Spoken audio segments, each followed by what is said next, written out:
Anji, Tamil Vellum. Wow, super. Shri Akoijam. Shri Akoijam. Thank you, Madam Chairperson. First of all, this budget should have been discussed on the floor of the State Assembly. The fact that it has been brought to the Parliament House tells you about the anomaly. This is not a regular thing that the state budget is discussed on the floor of the House here. But there is a story about why this budget is here and what does this budget speak of. First of all, it speaks of the exclusions and the contemptuous nature in which the present government has dealt with the state of Manipur. The number will speak, the measures that is reflected on the budget speaks.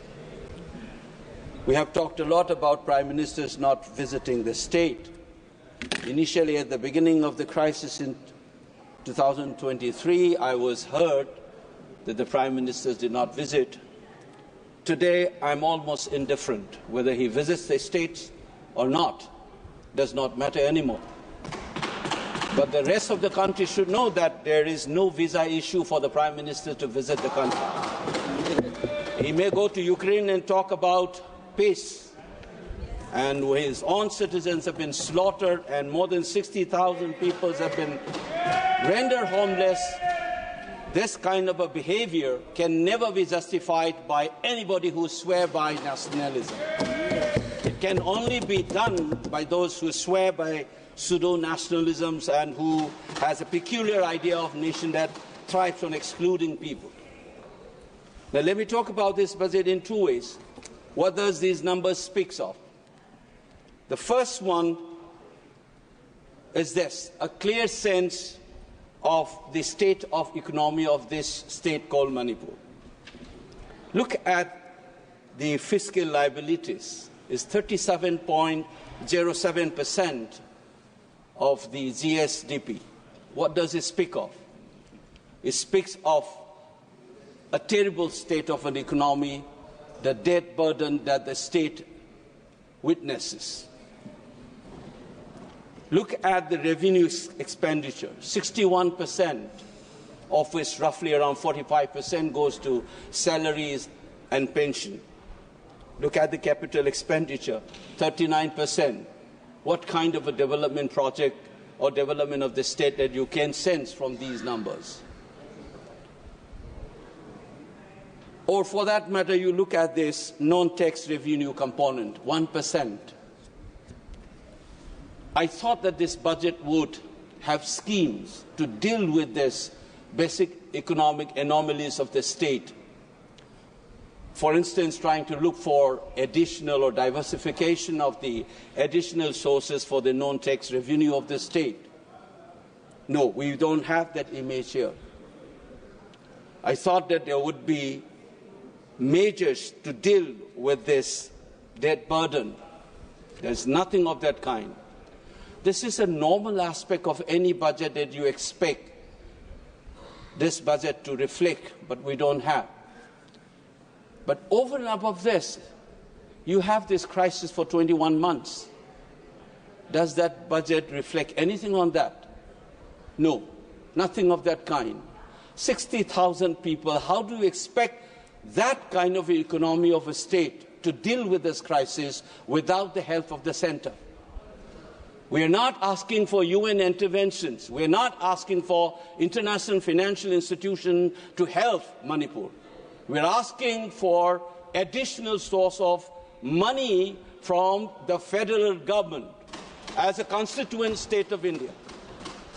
You don't get anything. How do we deal with this 60,000 people who are rendered homeless, villages wiped out, women and children suffering, children not able to go to school?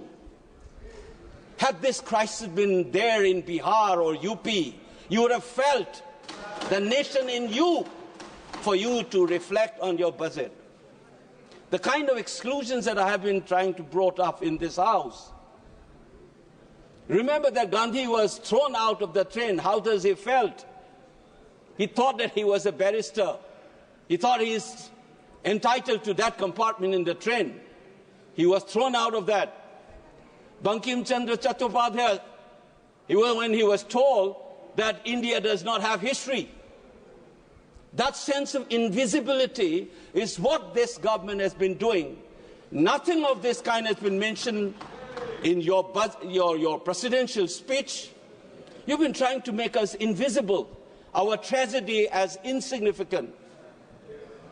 And you expect the people of this state to feel like any other Indians and be proud of being an Indian. People have begun to start asking questions about the relationship between our state and the Union of India. People are remembering the instrument of annexation. People are remembering that controversial merger agreement. Why?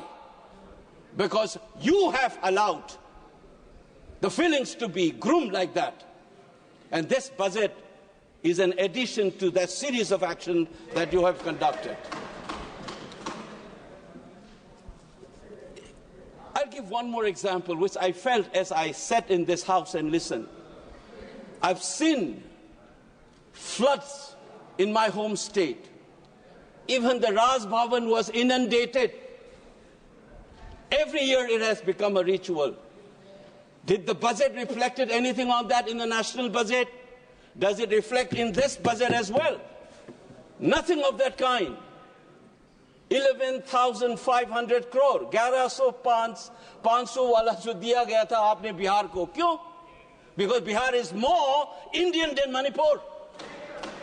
You think that you said that you will try to help the state of Assam and Himachal for the flood. Nothing has been said about Manipur. Ask your governor how the residents of that Raj Bhavan was inundated. Was it a foreign country? Or even if it were an ambassador's house, you would have invested. This is a state's governor. Under the Union of India, you don't bother and you expect us to feel normal, being included. Madam Chairperson, I am representing a voice. I have taught generations in this country, from Kanyakumari to Kashmir, from Gujarat to Nagaland. For 30 plus years, I have seen this. And you think it's normal that we, as people's representative in this House, will continuously throw this kind of insults? This budget is the same story that I have been witnessing. What do we do now? What can I expect from this government? What they will end up doing is, though this is being a budget estimate they are projecting for 25-26, at the end of the day you said, because I'm aware this is vote on account, and you say 50% has been approved, it's like a ritual, you will finish it off. Manipur even doesn't address. A ritual will be completed in a couple of days. Is this the largest democracy's temple would be indulging itself? I'm ashamed of myself to bring up these issues. It's not a joke.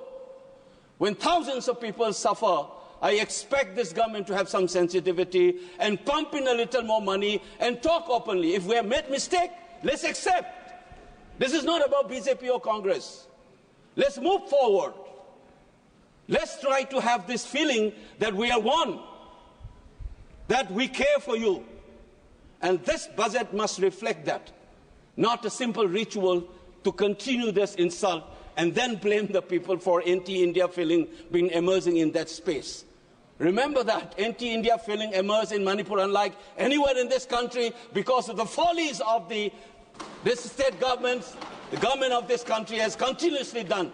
None other than the Home Secretary, a retired Home Secretary of the Union government, has said Manipuris have been insulted and the only way to move forward is for that insult continues even today.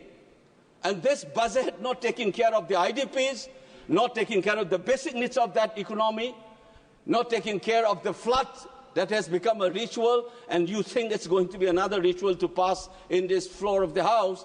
It's very saddening, Madam Chairperson. I hope sooner we learn this and make corrective measures I am only wishing that one day we will be able to say that we are all Indians. We feel the same feeling as everybody else. Thank you, Madam Chairperson.